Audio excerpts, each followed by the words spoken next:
Rebonjour, du coup je discutais avec Max et il me dit écoute Grégoire en fait j'aimerais bien te poser des questions. Du coup il m'a dit est-ce qu'on pourrait faire une interview inversée. Je sais pas ce qu'il va me poser comme question. Aujourd'hui, c'est moi qui prends le mic. Voilà, du coup il va me poser des questions. Du coup vas-y je suis chaud. Je suis Max de Lucie et donc aujourd'hui, on va interviewer Grégoire Gambato, Donne les le destes. tracteur de la tech française.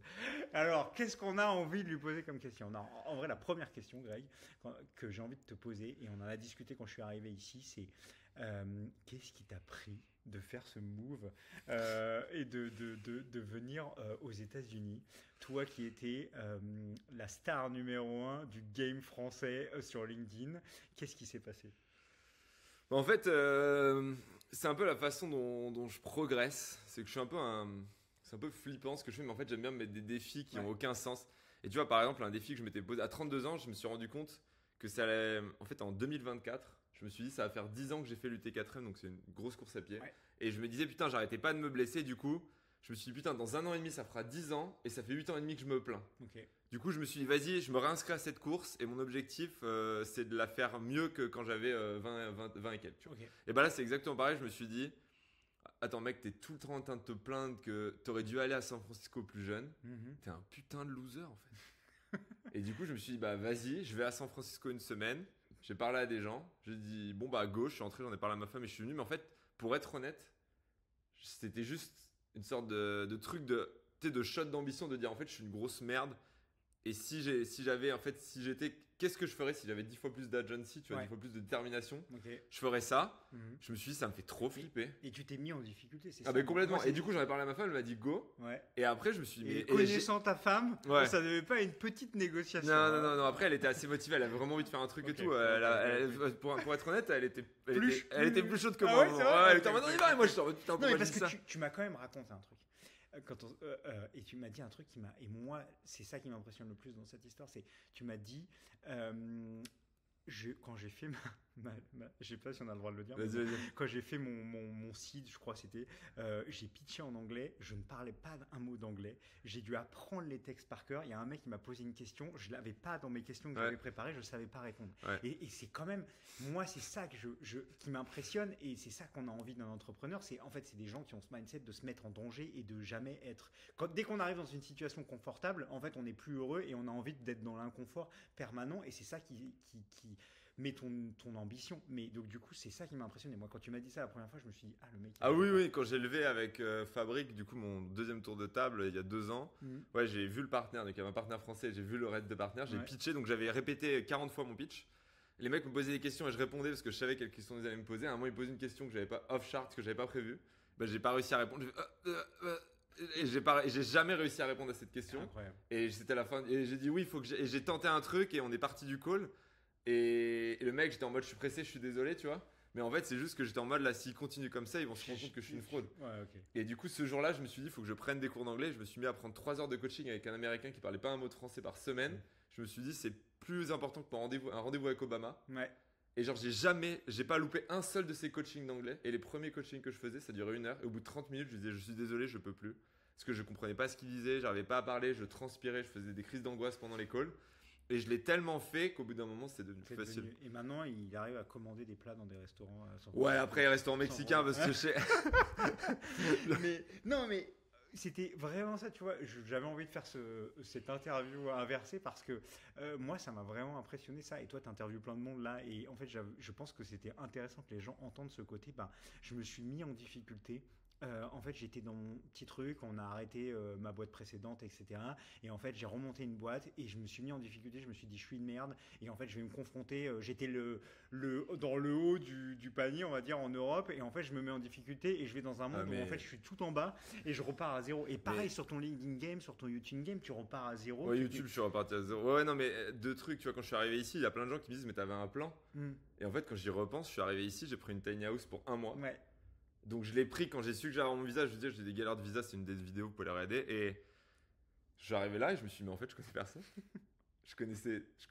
J'avais juste rencontré 2 personnes ici. Ouais. J'avais rencontré Nicolas Dessène, mais qui me répondait plus parce qu'il avait d'autres choses à foutre. Ouais. Et Carlos Diaz, je l'ai rencontré à un moment, il m'a dit, ah, on s'est pas déjà vu, non? Donc les mecs, et j'ai 2 seules personnes avec qui j'avais parlé ici. Et genre, je suis arrivé en mode, du coup, j'ai fait un post LinkedIn et juste, j'ai DM des dizaines et dizaines de personnes et juste, j'ai rencontré 6 ou 8 personnes par jour pour me faire mon network. Ouais.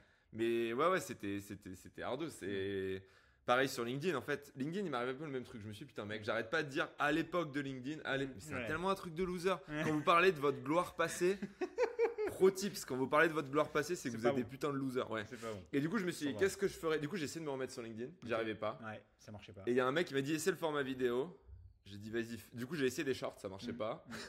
Du coup, j'ai vu, vas-y, fuck it. Un jour, j'ai vu une vidéo de Guillaume Moubet, j'ai ouvert mon écran, je me suis dit, vas-y, parle d'un truc. 10 minutes, t'en fous, vas-y, envoie et appuie sur envoyer. Mais je transpirais. Parce que t'imagines, t'es là, tu balances ta vidéo, j'ai pas osé la partager, je l'ai partagée à personne. Je l'ai juste lancé sur la chaîne. Tu veux juste que les gens. Ouais, j'ai juste voient, été en mode, mais- on va voir. Et après, j'ai vu que ça marchait. Après, je me suis dit, vas-y, maintenant, tu vois que les gens sont intéressés, une par jour. Ouais. Et genre, il y a des jours où juste j'ai tellement de taf, je suis en mode putain, je dois annuler un rendez-vous. Je me dis, je la fais tous les jours, quoi qu'il arrive. Et ouais, c'est un peu ça mon état d'esprit. Ouais. Et du coup, ouais, en fait, tu t'es aussi acheté des lunettes. Ouais, alors ça, Ça, c'est c'est. le tips, les gars. Ça. Voilà, ça c'est. Il m'a dit que ça c'était un tips pour. Tu Bah, m'as ça, on dit te que reconnaît c'était- de ouf. Alors, Voilà. je les ai pas fait pour ça. Mais Mais- c'est marrant comme quand tu fais le choix de la singularité en tant qu'entrepreneur. Ouais. Tu sais, des fois, tu te dis, je vais à la SF, c'est complètement con. Ces lunettes-là, honnêtement, j'avais ces lunettes-là et des lunettes à peu près normales. Et je me suis dit, pareil, qu'est-ce que je ferais si je m'assumais? Ouais, Si ok. j'étais un vrai mec au sens qui s'assume, qui est fier de lui, qui est aligné, tu vois. Je dis, bah, je prendrais ces lunettes parce que je les adore, tu vois. Et je les ai prises et je te jure, pendant une semaine, je les mettais le matin. Et je me disais, je suis pas assez grand pour ces lunettes. Genre, je suis pas, tu vois. Et petit à petit, j'ai réussi à remplir le truc. Maintenant, ça y est, tu. Ouais, tu maintenant, les assumes. non, mais au début, c'était hyper dur. Ouais, je Franchement, comprends. le matin, je les regardais, je me disais, Hmm. mais en fait, je suis pas un mec, je peux pas les assumer, quoi. Et en fait, je fais un peu tout. C'est un peu ma stratégie je prends un costume, il est trop grand, et je me dis, bah, je vais faire la muscu pour rentrer Et dedans. boum. Mais des fois, je mets un peu de temps à remplir le costume. Ouais, mais ça c'est. Mais ouais, c'était vraiment ça que j'avais envie de discuter, ce mindset de comment tu t'es mis en difficulté, parce que je pense que c'est important d'en parler. Enfin moi, ce que j'appelle le growth mindset, c'est toujours d'expérimenter, de faire des choses et de se mettre en danger. Et ça c'est le truc qui m'a le plus impressionné dans ton histoire, quoi. Je me suis dit, le mec était au summum de le tracteur sur LinkedIn. Qui n'a pas vu tes posts LinkedIn où tu nous sortais des bangers à longueur de journée, dans la provoque, etc. Puis d'un coup, tu as de l'âge de la maturité. Le mec arrête de change complètement, se met en danger. Et donc ça, j'avais envie de te poser ces questions, comprendre. Et est-ce que aujourd'hui, là, avec ça fait quoi, 4, 5 mois, 6 mois que t'es à San Francisco? 4 mois, ouais. 4 mois. Ça fait 5 mois, Ok. ouais. T'as Et- 4 mois et demi, bref, whatever. Du coup, si c'était à refaire, tu le referais? Mais 1000 fois. La seule question, quand je fais des trucs comme ça, Ouais. pendant 3 mois, je me dis, mais pourquoi t'as fait ça? T'es débile. Hmm. Et tu sais, c'est un peu l'état, tu sais, bouillie. Quand t'étais un papillon, tu sais, une chenille, elle devient une bouillie. Ouais. C'est pas une chenille qui devient papillon, c'est vraiment un moment, elle est rien du tout. Ok. Et après, elle devient papillon. Et Ok. tu vois, t'es chenille, tu te rends compte qu'en fait, tu sais pas voler, tu te mets en bouillie, là, t'as 2, 3, 4 semaines où t'es hyper mal. Donc, Tu te demandes pourquoi t'as fait ça, etc. T'as qu'est-ce même plus que de forme, fais tu peux plus là, te déplacer. tu- Et là, tu vois, je suis arrivé papillon. Et à chaque fois, je me dis, si je le... Et en fait, j'ai créé cette mécanique dans mon cerveau où je me dis, mais en fait, à chaque fois que je fais un truc hyper dur qui me fait flipper, mais où je me dis, si j'étais une personne qui avait vraiment de la détermination, je le ferais. Je Ouais. l'ai jamais regretté une fois dans ma vie, sauf un combat contre un russe de 2 mètres ou qui m'a mis KO en 30 secondes, mais ça, c'est une autre histoire. Où je m'étais dit, si j'étais ce mec, j'irais me battre contre lui sur le ring. Je me suis levé, j'y suis allé. 30 secondes le KO, les gars. 30 secondes. Mais mis à part cette Oh là là, histoire-là où qu'est-ce que c'est j'avais cette des bouts de histoire dents dans la bouche à la Oh fin là et là, tout. une Ma histoire- femme, une histoire, une story à la Oussama Hamar avec Ouais, les mais c'est une Yakuza, là. Oh là là là. Non, mais c'était un Oh. russe. Mais à Oh l'époque, là les là. Russes, il n'y avait pas la guerre. Oh là là. C'était moins. C'était en Thaïlande et ma Ok. femme m'a pas parlé pendant 3 jours. Bref. Ok. Mais mis à part cette histoire-là, j'ai jamais regretté Ok. de faire comme si Ok, j'étais un ok, mec ok. d'État. Eh ben écoute, hyper intéressant. Et c'est quoi ton plus gros learning depuis que tu es ici? Qu'est-ce que tu as appris? Qu'est-ce que les États-Unis t'ont Bah, vraiment en fait, appris? non, moi, ce que les États-Unis m'ont appris. Enfin, San Francisco. Tu sais, en fait, il y a un truc, tout le monde disait, t'es la moyenne des 5 personnes que tu fréquentes, toutes ces conneries-là. Et je me disais, ouais, c'est Ouais, bon, les gars, ouais, c'est bon, arrêtez, arrêtez. Moi, gros Et là, learning, depuis que je suis là, genre, je suis en mode, en fait, j'ai vu ma femme se transformer. Mhm. C'est-à-dire que moi, je me suis transformé, mais j'ai vu ma femme commencer à faire des trucs de malade Ça, c'est- en termes de, avec travail avec des gens ambitieux. Non, mais tu vois, on a discuté avec Eloa, tu vois, qui a une boîte qui fait un avion électrique Ah oui, à hydrogène. ah oui, oui, on a incroyable. fait, tu vois, on a discuté avec elle et ma femme, elle est sortie de là, elle m'a dit, cette nana. Elle est incroyable. Elle est sortie de là, elle m'a dit, mais en fait, je sais pas, enfin, si elle peut faire ça, elle est brillante, elle est incroyable. Et juste, elle m'a dit, mais en fait, je peux attendre plus de ma vie, tu vois. Et moi, L'ambition. Ouais, et T'as vu exactement. C'est Et ça. je me suis dit la même chose. Et on était juste, on se fait un tacos mexicain, tu vois. Ouais, Et je suis sorti de là, et juste, c'est le truc que je savais, Hmm, mais je l'avais jamais ressenti aussi fort. Et le truc, c'est que là, j'ai ressenti x10. Tu vois. ok.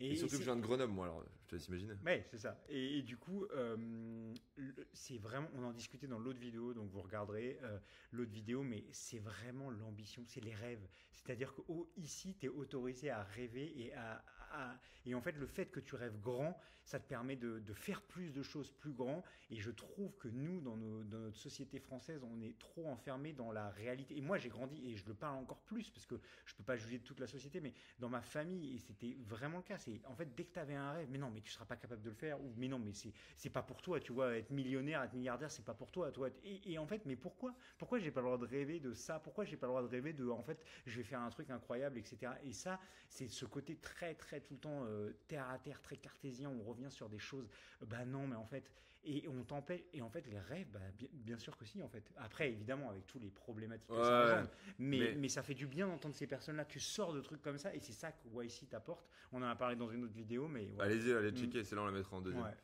Bon, bah, merci trop beaucoup bien. pour cette Bah, interview. merci pour cette interview, monsieur Gambato.